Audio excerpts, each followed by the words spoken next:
ایک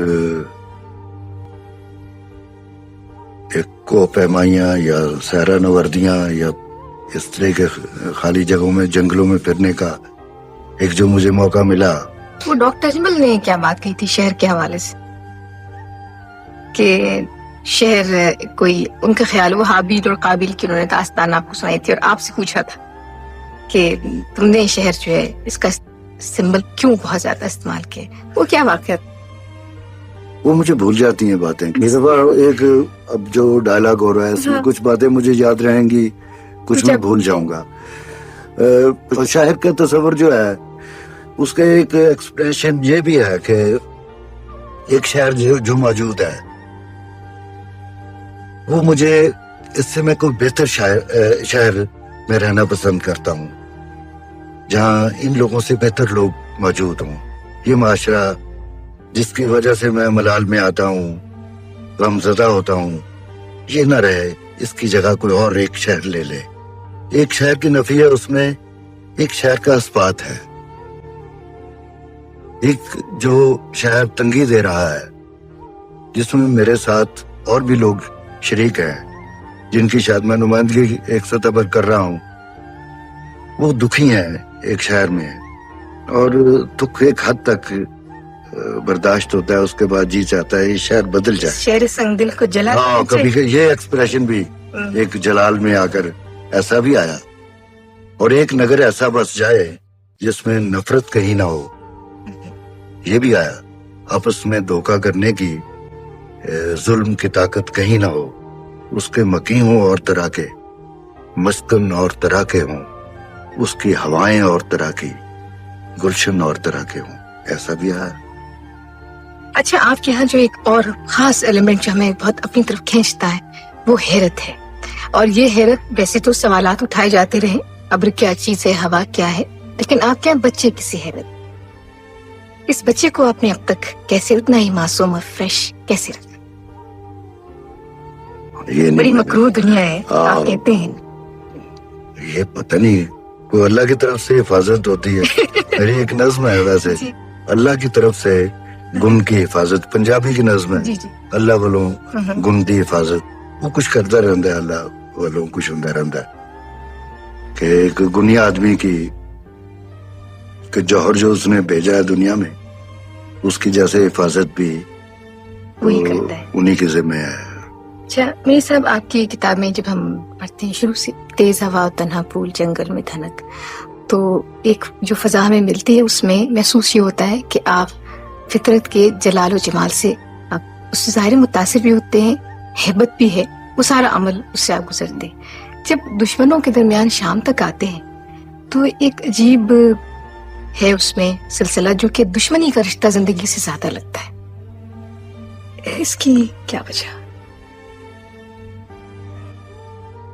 وہ کچھ میں کبھی کہتا ہوں کہ یہ کتابیں میری منزلیں ہیں, ایک جسمانی طور پر, روحانی طور پر ایک جیسے منازل سے ہم گزرے, انہی منزلوں کا بیان ہے. یہ تیز ہوا تنہا پھول میں کوئی اور طرح کی واردات تھی, اس کے بعد جنگل میں دھنک, دوسری کتاب میری جنگل میں دھنک ہے, وہاں تک کچھ اور تھا, رنگ اس میں اور طرح کے ہیں, اس میں کچھ اظہار کچھ اور طرح کا ہے. دشمنوں کے درمیان شام میں بدل گیا, ماہ منیر میں ذرا تھوڑی سی کشادگی اور وسعت اور طرح کا ہوا. وہی کہ جن منازل سے ہم گزرے ان میں ان کو ہجر, وصال, نفرت, محبت, بے شمار یہاں کے جو جس معاشرے میں ہم اس کے عمل رد عمل میں کیا کچھ بیان کر گئے. یہ میرا خیال وہی ہے کہ ہم مختلف ادوار میں سے گزرے, ان میں تجربات جیسے ہوئے.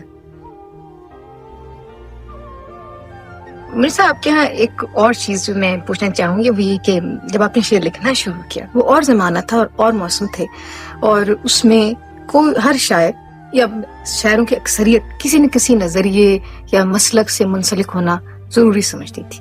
آپ کی شاعری جو ہے وہ پیور پوئٹری, جس کو شعر خالص ادب، خالص شاعری کہتے ہیں. تو آپ نے کبھی نہیں سوچا کہ مجھے بھی کسی کیمپ میں چلے جانا چاہیے؟ یہ اندر کی جیسے پوئٹک کنوکشن کی کمزوری ایسا کرواتی ہے.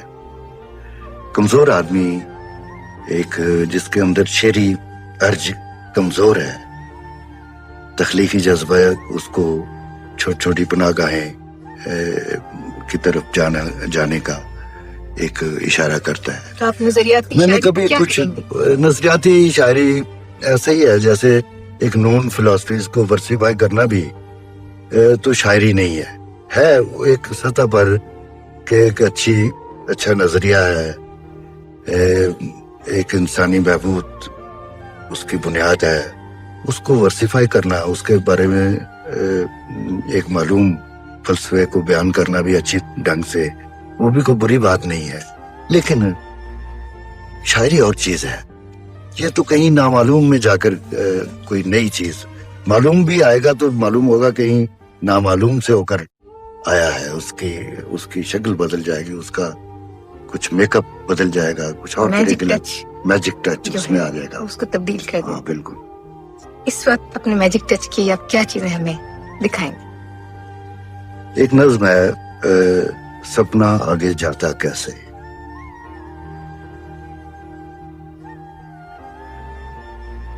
چھوٹا سا ایک گاؤں تھا جس میں دیے تھے کم اور بہت اندھیرا، بہت شجر تھے، تھوڑے گھر تھے جن کو تھا دوری نے گھیرا. اتنی بڑی تنہائی تھی جس میں جاگتا رہتا تھا دل میرا. بہت قدیم فراق تھا جس میں ایک مقرر حد سے آگے دیکھ نہ سکتا تھا دل میرا. ایک مقرر حد سے آگے، ایک بہت قدیم فراق تھا جس میں ایک مقرر حد سے آگے سوچ نہ سکتا تھا دل میرا. ایسی صورت میں پھر دل کو دھیان آتا کس خواب میں تیرا، راز جو حد سے باہر میں تھا اپنا آپ دکھاتا کیسے. سپنے کی بھی حد تھی آخر، سپنا آگے جاتا کیسے. واہ.